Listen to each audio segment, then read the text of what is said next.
Hey,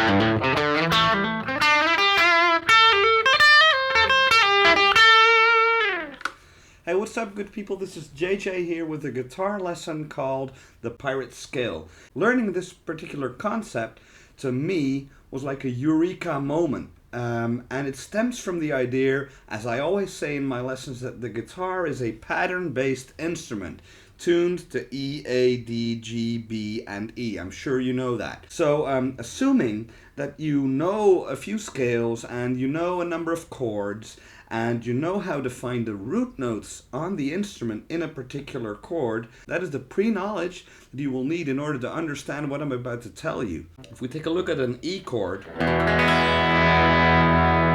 just a simple open E chord, which we've all learned before, I'm sure you will be able to point out the root notes of that chord, so the E notes, which are of course all of the E's in the chord. So that's the open E, that is the E on the 2nd fret D string, and the other open E. Alright, so if you play a D chord like that, there's 2 D's in that. Okay? If you play a C chord like this, there's 2 C's in that. Right here on the A string, 3rd fret, and there's one over here. So if you know a little bit of the basic pentatonic scale, for instance in the key of E, you will know this. That's this scale.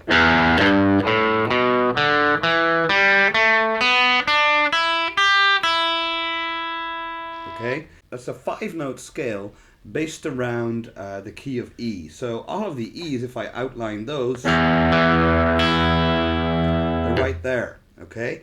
The same holds good in the 12th position, like this. Alright? So all of the E's are right here.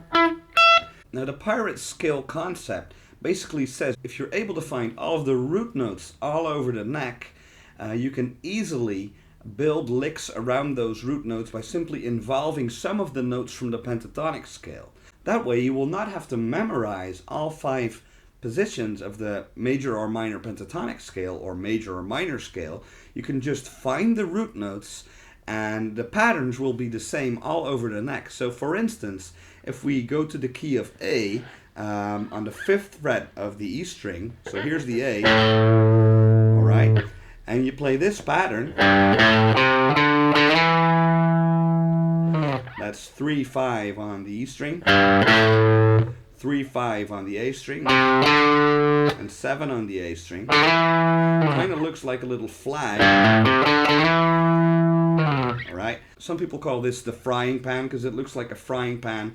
I think it looks kind of like a flag, and it's also a way of cheating your way around musical scales, so I like to refer to it as the pirate scale. If you play this little flag figure and find another A on the fretboard, for instance on the 12th fret on the A string, and you play the same pattern, you can start soloing by visualizing that A note on the fretboard. If you know your chords and the cage system well, you will be able to find those root notes. So there's an A right here, as I said, on the E string. There's another one here, because that's an A note in this A bar chord.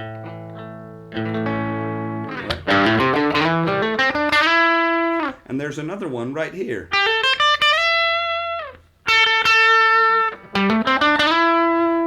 Here's a different figure. And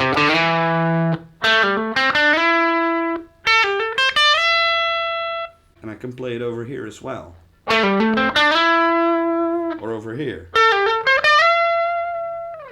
And I can even go back to this A over here. Only there's one odd thing about the guitar that, of course, when you're tuning the guitar, you're using the 5th fret.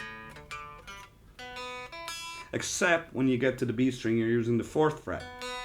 Like that, okay? So I have to memorize to shift that note up 1 fret when I play it from the G and the B strings.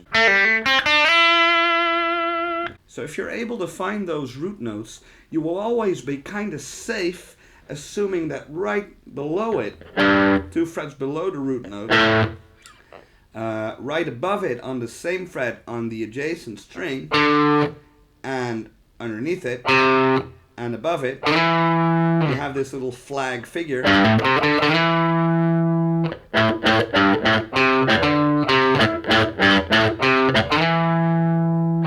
It's the same here.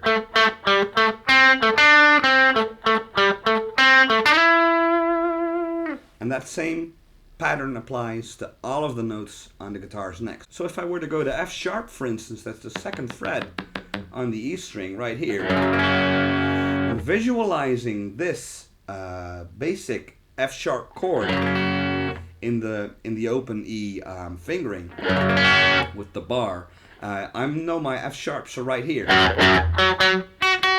right? Second fret on the other E string, and the fourth fret on the D string. I can do the same thing.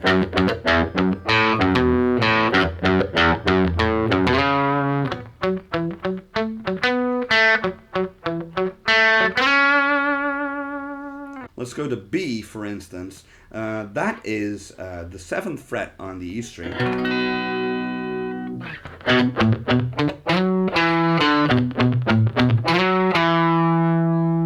Okay, there's another one here.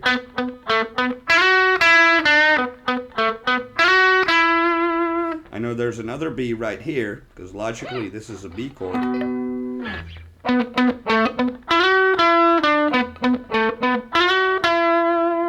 And there's another one right here.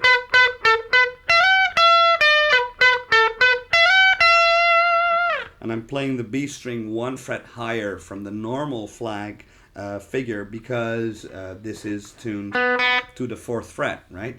So it might seem like cheating, but if you're looking to come up with guitar riffs, it's a very strong musical element being able to replicate that same figure an octave up. It can also really get you out of a playing rut by simply finding the octaves, playing the little flag scale, playing the little pirate scale, and coming up with your own licks. I'm not saying you shouldn't learn the 5 shapes of the pentatonic scale, or even the minor or major scales, or all of the modes. I'm not saying that. I'm just saying this is something you can always fall back on. So memorizing the root notes on the guitar's neck, and knowing that you always have this little safe place revolving around those root notes. So one more thing, if you want to play this, say, in a major kind of fashion, it's a different thing, but the pattern is the same, only you're going to have to replace the root note. So for instance, let's take a look at the G chord. This chord, right? So if I play the same pirate scale, that's cool if you're playing like a minor blues.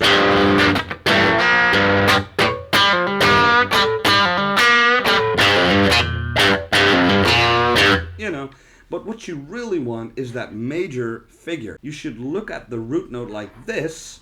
For instance, this root on the 5th fret is a G note. I'm not going to play 2 frets underneath it to form the flag. I'm just going to say that the G, the root note, is the top right corner, looking at it from this angle, the top right corner of the flag. So I'm going...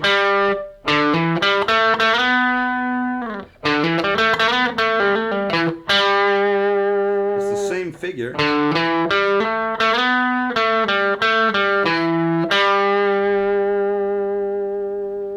Okay, let's go to C.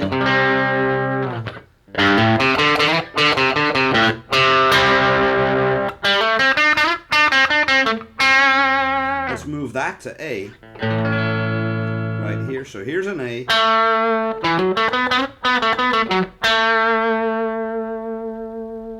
It's the same thing.